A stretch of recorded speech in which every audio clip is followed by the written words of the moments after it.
Bonjour à toutes et à tous et bienvenue dans notre émission La cuisine des copines. Salut Véro. Salut Céline. Tu vas bien? Très bien et toi? Super. Pour ce mois de février, nous avons décidé de faire la part belle à l'Alsace, à notre belle Alsace et à sa gastronomie traditionnelle. Donc pour ce faire, nous avons fait une sélection de livres que nous avons empruntés à la médiathèque, avec un livre consacré au dessert, par exemple, que tu prends en premier, oui. La cuisine de nos grands-mères, les fourneaux avec nos grands-parents alsaciens, le plaisir de la bonne cuisine, des livres également de Simone Morgenthaler, que tous les Alsaciens connaissent, qui est une amoureuse de l'Alsace et qui la défend très bien. Voilà, et d'autres sur la gastronomie alsacienne. Voilà, avec les vins qui vont bien avec, enfin tout ce qu'il faut pour une belle table. Voilà, donc si vous avez envie de les emprunter, n'hésitez surtout pas. Aujourd'hui donc Véronique va nous concocter une recette qui a été créée dans les années 70 par monsieur Guy-Pierre Baumann, qu'il a mis à sa carte de sa mythique maison Kammerzell qui se trouve au pied de la cathédrale de Strasbourg. Au départ, il a été décrié par les puristes et puis encensé par la critique par la suite. Voilà, je suppose que vous avez déjà compris de quel plat il s'agit, mais je n'en dirai pas plus. Je vais laisser la parole à Véronique. Oui, donc Céline, je voulais d'abord faire une petite parenthèse. Comme tu sais, mon mari et moi, on adore voyager. Oui. Mais moi, j'aime bien rentrer aussi. Et je vais te dire pourquoi, notamment. Oui, dis-moi. Tu imagines bien que quand on voyage, ma maman s'inquiète un petit peu. Elle se demande si on mange bien, comment on va rentrer. Et puis donc, forcément, quand on est de retour chez nous, on a droit à une excellente choucroute alsacienne. Super. Alors, je me disais que comme lors de notre dernière émission, on avait fait escale en Asie, il était temps de revenir en Alsace, chez nous, et de partir sur une recette typique. Et donc, je te propose de réaliser une choucroute. Mais pas n'importe laquelle. Non, ce ne sera pas la choucroute traditionnelle. Comme tu l'as expliqué en début d'émission, on va partir sur la recette de la choucroute au poisson. Alors j'ai ma petite version. Chacun réalise un petit peu sa choucroute comme il le veut. Moi, je te propose ma version et on va y aller. Ça marche. Jetzt geht's los.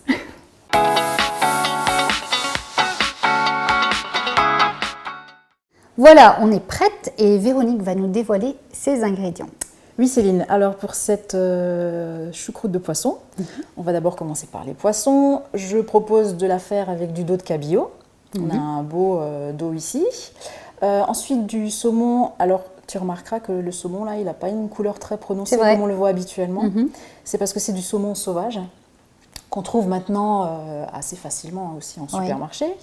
Il est moins gras aussi que ce qu'on voit, donc d'où la différence d'apparence.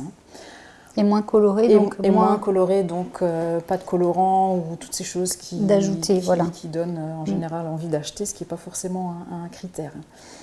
Alors, pour de la couleur, par contre, là, je te présente du haddock. Je ne sais pas si tu le connais comme poisson, le haddock. Si, mais je ne savais pas ce que c'était. Je pensais que c'était un autre poisson que celui que tu m'as dit tout à l'heure. Alors, en fait, effectivement, certains pensent que c'est de la morue. La morue, d'ailleurs, et du cabillaud. Du cabillaud, oui. En fait, le haddock, c'est simplement de l'aigle fin. De l'aigle fin qui a été fumé et salé. Voilà, d'où la couleur. Alors la couleur, elle n'est même pas due au fumage, figure-toi. La couleur provient d'un colorant végétal qui s'appelle le roucou. Et le roucou, c'est un colorant végétal qui est notamment utilisé pour colorer les mimolettes aussi. Oui, j'en ai déjà entendu parler, effectivement. Voilà. Donc rien de chimique. Le roucou, c'est une plante qui nous vient d'Amérique centrale, si je ne me trompe pas, d'Amérique du Sud. Et on récupère, apparemment c'est comme une cire qui est récupérée pour différents usages, notamment en cuisine. Voilà. Donc, en tout cas, on le reconnaît facilement, le haddock. Quand tu vois un poisson qui a cette couleur-là, et d'ailleurs, si je peux me permettre, je vais retourner, tu vois, la peau, qui a aussi bien pris la couleur, qui ne se consomme pas. Mais on va la laisser quand même sur le poisson pour que ça se délite. Pour la cuisson. Voilà. Donc ensuite, on aura besoin de tranches de lard très fines, d'une échalote, des pommes de terre qui sont là, qui ont déjà été cuites à l'eau. Alors je vais t'expliquer pourquoi, parce que en fait la choucroute que je présente là, c'est un reste de choucroute. D'accord. Il faut savoir qu'avec la choucroute, les restes, on peut faire plein de choses, notamment une choucroute de poisson. Et moi, ce que j'aime bien aussi faire avec un reste de choucroute, je parle bien du chou uniquement, c'est une quiche. quiche à base de choucroute, on rajoute un petit peu de lardon, un appareil à crème prise, comme on appelle dans le métier, c'est-à-dire... À crème prise. Oui, c'est-à-dire de l'œuf, du lait, de la crème battue, comme qu'on utilise quand on fait une tarte. Hein. D'accord. Voilà. Appareil, je connaissais, mais à Ouais. crème prise... Parce que ça prend après à la d'accord, chaleur. d'accord. Et donc, éventuellement saupoudrer, alors soit d'un petit peu de fromage, ou même pourquoi pas de minster, hein, soyons chauvins jusqu'au bout, ça va très bien avec la choucroute. Ça serait original, ça, oui. Et puis ma foi, si t'as pas de reste de choucroute à la maison, ben, il suffit d'en cuisiner une, tout simplement, hein, sans avoir besoin d'utiliser de palettes, de saucisses ou quoi que ce soit, simplement partir sur une cuisson de choucroute avec les aromates qui vont bien, et pour avoir la base qui va nous servir à faire cette choucroute de poisson. Mais c'est pas fini, on a aussi également des crevettes. Il nous faudra pour la sauce du fumet de poisson, du Riesling, de la crème fraîche, toujours entière. Entière, oui, j'allais j'insiste. dire. Ah ouais, pas d'allégé hein, dans ma cuisine. Du lait. Ça, c'est pas pour la sauce, par contre, on verra après pour quelle utilisation. Sel et poivre. Je crois que je n'ai rien oublié. Un petit clin d'œil à Janala et Sepala qui vont nous accompagner pour cette recette. Ça marche. Ce sont des petits personnages fétiches. Voilà, donc c'est bon Céline, on va pouvoir passer à la réalisation de la recette. Donc Céline, maintenant on va commencer par s'occuper du poisson.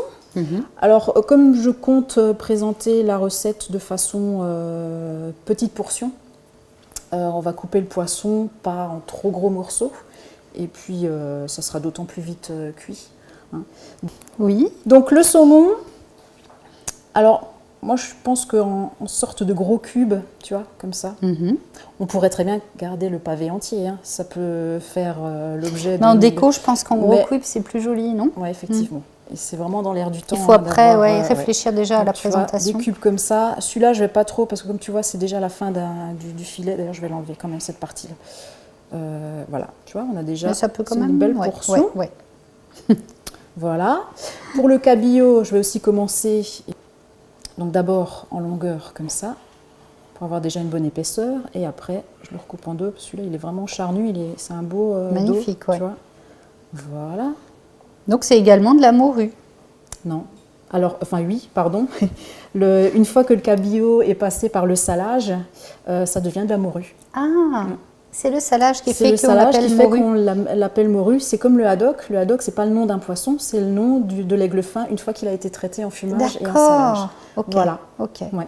C'est assez étonnant, c'est vrai que, mais bon, on donne des Pourquoi noms, faire simple hein. Exactement. Je vais laisser ça de côté, on va terminer ça après. Le haddock, bah pareil, hein, il va subir la même opération. Alors c'est un beau filet bien long. Alors par contre, le haddock, c'est très prononcé en fumée. Alors forcément, quand on fait une choucroute, on s'attend à retrouver du fumé dedans, que ce soit au poisson ou la choucroute traditionnelle. Alors bien sûr, on va avoir du lard, mais pour moi je pense franchement, essentiellement, pour une choucroute de poisson, il faut qu'il y ait du haddock. Oui, parce que sinon c'est un peu plat. Sinon c'est un peu dommage. Ouais. C'est vraiment, ça apporte tout le fumé qu'on a besoin pour une choucroute. Qui manque parce qu'il n'y a pas de viande. Voilà. Maintenant, si jamais on n'arrive pas à en trouver, moi je suis assez d'avis qu'on parte sur des poissons tels que le saumon, le cabillaud, de la lotte ou autre, et de ramener le fumé alors dans la sauce. Faire une sauce qui est vraiment forte en fumée, en faisant par exemple infuser du lard dans la sauce. Chose qu'on ne fera pas puisque nous on a le fumé qui est apporté par le haddock. Alors là, par contre, comme c'est assez prononcé, je coupe plutôt des fines, assez fines. Ouais. Alors, comme je disais, on va laisser la peau. Ça va vraiment permettre d'avoir une bonne tenue à la cuisson. Après, elle va s'enlever facilement. Voilà, on va faire des tranches un petit peu en longueur, comme ça. Encore une. Et après, je te laisse réaliser la suite. Voilà. C'est pas mal. Donc, je te passe le couteau. Tant qu'il y a le haddock sur la planche, on va pouvoir continuer avec le haddock. C'est bon. Voilà. Merci. Donc tu vois, tu sens que c'est assez ferme. C'est surtout la peau qui fait ça. Hein. Ça a une texture un petit peu... Je sens que c'est la peau qui me résiste. Un peu granuleuse. Voilà, des beaux petits cubes. Tac. Alors pour la décongélation de poisson, quand même, alors je dis qu'on ne peut pas le décongeler sous un filet d'eau chaude, mais par contre, sous un filet d'eau bien froide, tu mets ton poisson, alors dans son emballage, faut pas dans un saladier, tu laisses couler de l'eau froide dessus et ça va décongeler plus rapidement que si tu le mets au frigo. pour ciseler une échalote, alors donc j'ai déjà enlevé la peau. Ce que font les pros, les chefs, c'est d'abord ils entaillent l'échalote là, dans la longueur comme ça. Je pense qu'on va bien le voir. D'où l'importance d'avoir un bon couteau. Tu vois, on pourrait même essayer de faire plus fin. Donc là, tu vois, elle est coupée sur plusieurs épaisseurs. Oui. Et ensuite, comme Pareil, on l'aurait comme fait à ça. la limite normalement, dans D'accord. l'autre sens. Et tu vois, je vais pas Et bien jusqu'au sûr, voilà, bout, pour que ça justement. tienne. Voilà, comme ça Oui, bah ça maintient c'est mon l'ensemble. problème. Ça c'est une bonne. C'est que moi je Après, vais jusqu'au bout. Oui, après le bout, on peut le hacher à la fin, c'est sans souci. Hein. Et après, toujours notre fameux mouvement. Et là, tu as une échalote qui est bien ciselée. En tout petits morceaux. Tout petit, j'arrive au bout, attention au doigt. Et tu vois, à la fin, tu as juste à reposer. Encore que là, tu vois, on est sur la partie un peu plus épaisse. Donc, Que tu n'utilises pas? pas forcément, parce que là, en l'occurrence, pour la recette, je vais garder l'échalote dans la sauce. Certains la filtrent. Moi, je préfère, pourquoi s'en débarrasser autant garder ça. Bon, bien sûr, ça mettrait un petit peu de mâche, c'est pas forcément toujours agréable, mais moi, j'aime bien. J'aime bien, après les goûts et les couleurs. Hein. C'est qu'un petit peu les yeux. Je sais pas si ça pique les yeux. Moi, j'ai mes lentilles, donc c'est bon. Ah oui, ça protège bien. Petite astuce, hein. Les lentilles, Oui. ça protège des... Un petit peu. Ça commence à couler. Bon, ben voilà, on a coupé tout ce qu'il fallait, donc on va pouvoir passer sur le plan de cuisson.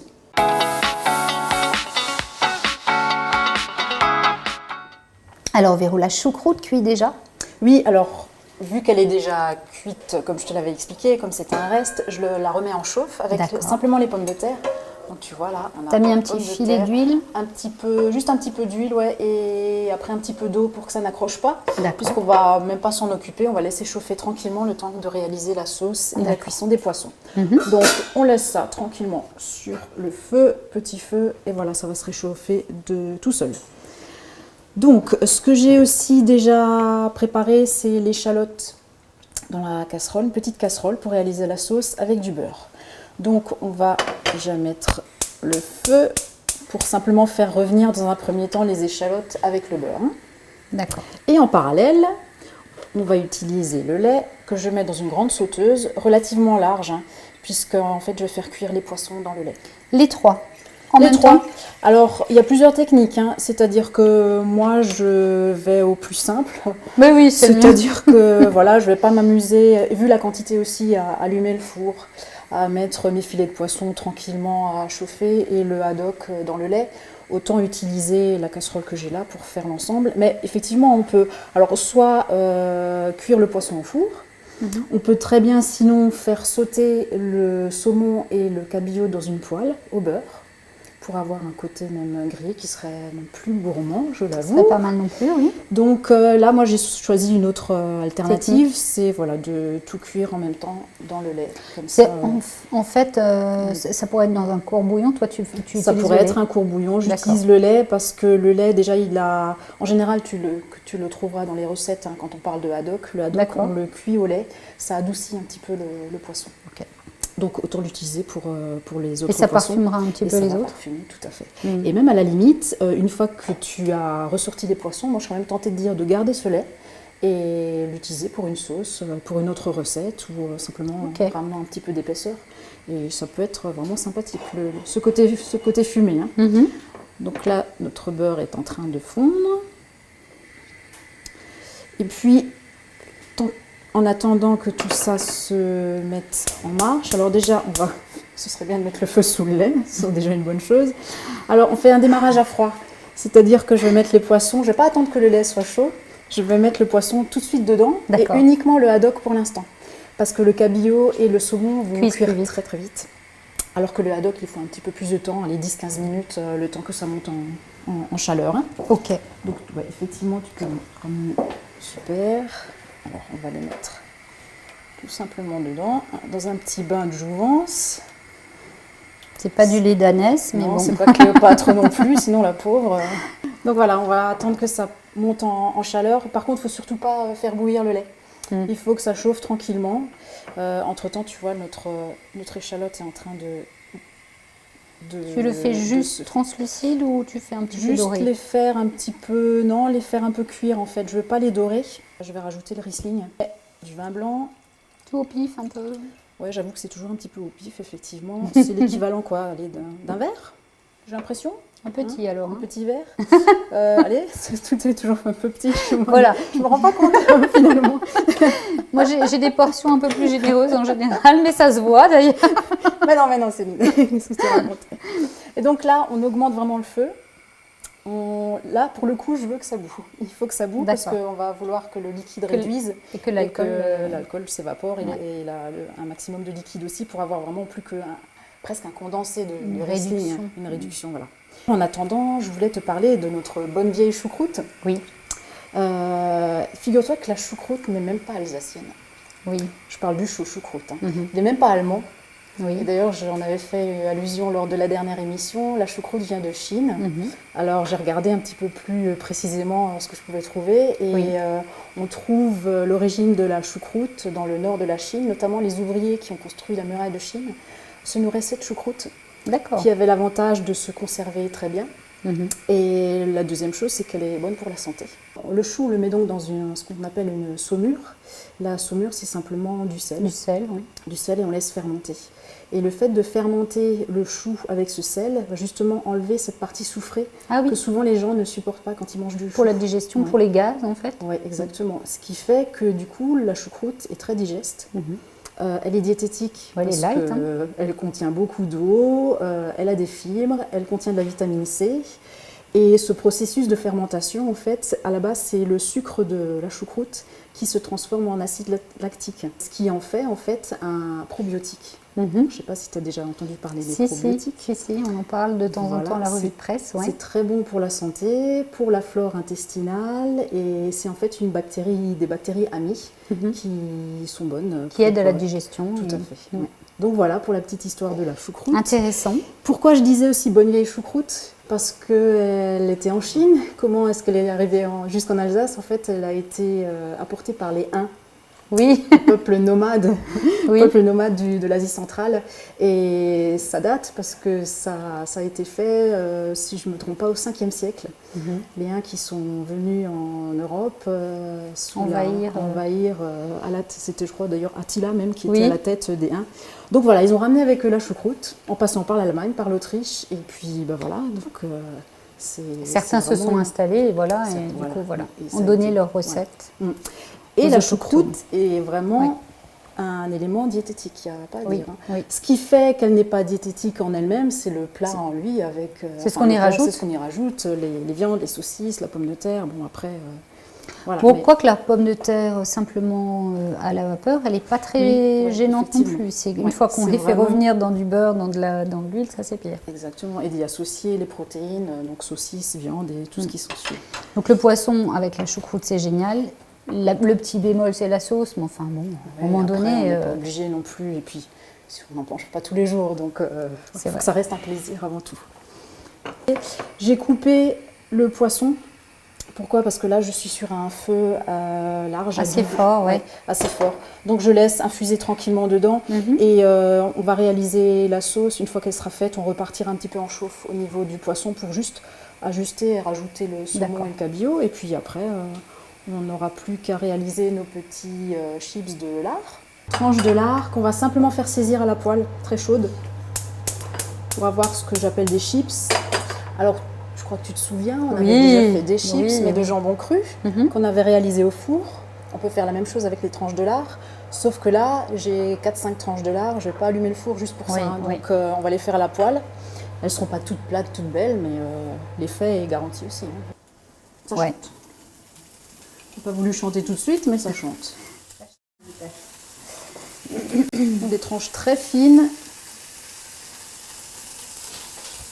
Et c'est pareil, je l'ai trouvé au supermarché, parce que parfois, c'est pas évident de couper toujours très fin. Bah oui. Mais celles-ci, j'avoue que sous vide, elles sont vraiment à l'épaisseur que je souhaitais. Allez hop, on va optimiser la poêle. On va tout mettre dedans. De toute façon, ça rétrécit un petit peu. La sauce, elle est relativement chaude, donc là, je vais la laisser. Je vais remettre le feu sous le poisson. Et on va mettre même tout de suite effectivement nos cubes. parce que ça peut très bien cuire gentiment. Hein. Comment on dit gentiment, c'est un terme qu'on utilise aussi en cuisine. Tout doucement. C'est bon. Donc voilà, je les retire sur le papier absorbant.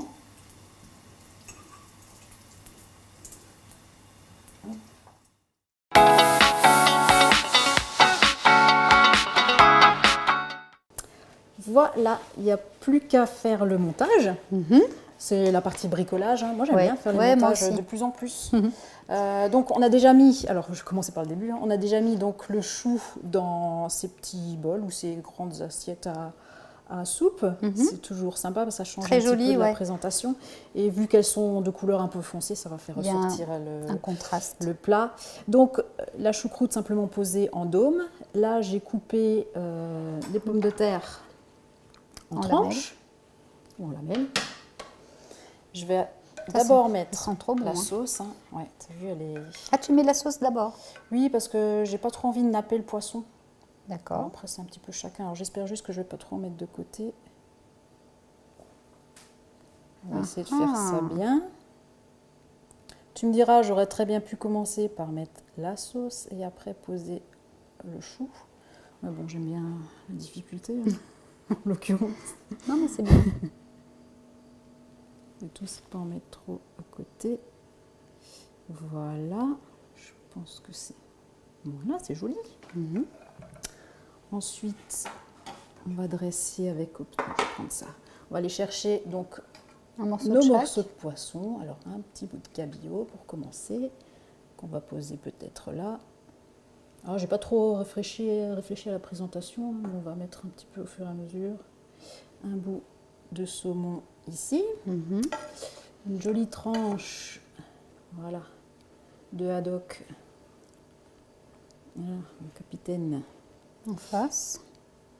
Voilà, je sais pas si toujours le chiffre impair. Hein, oui, on le retrouve tout le temps finalement, c'est marrant. Alors maintenant que je vois un petit peu ça, ça me fait penser, on pourrait très bien avoir la Saint-Jacques aussi. Faire revenir une Saint-Jacques. Et parce que c'est un petit peu... Je crois qu'on peut la mettre dans toutes les préparations. Oui, finalement la Saint-Jacques. Et puis je sais que c'est quelque chose que, comme moi, tu aimes beaucoup la Saint-Jacques. Voilà, je suis en train d'en mettre. Oups. Alors il y a la peau du lait, hein, mais bon. Quand j'étais petite, j'aimais pas la peau du lait. Moi non plus, hein. J'aime toujours pas. Et puis d'ailleurs, j'aimais pas aller chercher le lait non plus. Il fallait aller à la ferme. Mais, mais finalement, quand j'y repense, je trouve que c'était génial. C'était génial. Moi, c'était au supermarché, tu vois, donc nous, on avait nettement moins de charme. Il y avait encore beaucoup de producteurs ici sur Bissheim, mais il n'y en a plus aujourd'hui, malheureusement. Mais bon. Voilà, on va mettre un petit peu de pommes de terre quand même. Alors, je sais pas, j'ai pas trop bien réfléchi. Ouais, c'est joli comme ça, c'est très beau. Est-ce que j'en mets Ouais, quand même 2 tranches, allez. Soyons fous. Même 3. Un peu de calories. Ah, 3, c'est parfait. Tu trouves? Pile poil dans les trous. Allez hop, pas fait exprès. Je prends pas les doigts parce que c'est très chaud. C'est joli comme tout ça. Voilà. Les cerises sur le gâteau. Un petit peu de lard, celui qu'on a donc fait tout à l'heure. Voilà, on va l'intercaler comme ça, je pense que ça va. C'est marrant, il a vraiment pris une forme assez fantaisique. Hein. Fantaisiste, sans fantaisie. Je dirais fantaisiste, mais... Oui, fantaisiste, j'ai inventé sinon, un nouveau mot. Faut nouveau que j'aille voir sur fantaisique. Bah, moi, je suis fantaisique, tu fais ce que tu veux. C'est bien aussi. Et puis, nos petites crevettes.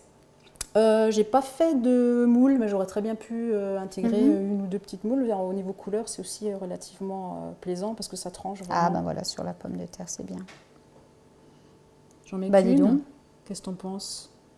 Allez, hop. Voilà, donc notre choucroute de poisson, à ma façon, est terminée. Elle est magnifique, vraiment magnifique. Je crois qu'il n'y a vraiment plus qu'à la déguster. Hein. Avec grand plaisir. Oui, je suis d'accord avec toi. Voilà, notre émission se termine. J'espère que ça vous a plu. J'espère que vous aurez envie de faire ça à vos futurs invités. Et nous vous donnons rendez-vous au mois prochain pour une nouvelle recette. Et en attendant, on vous souhaite un bon appétit et un Goethe. Et un Goethe.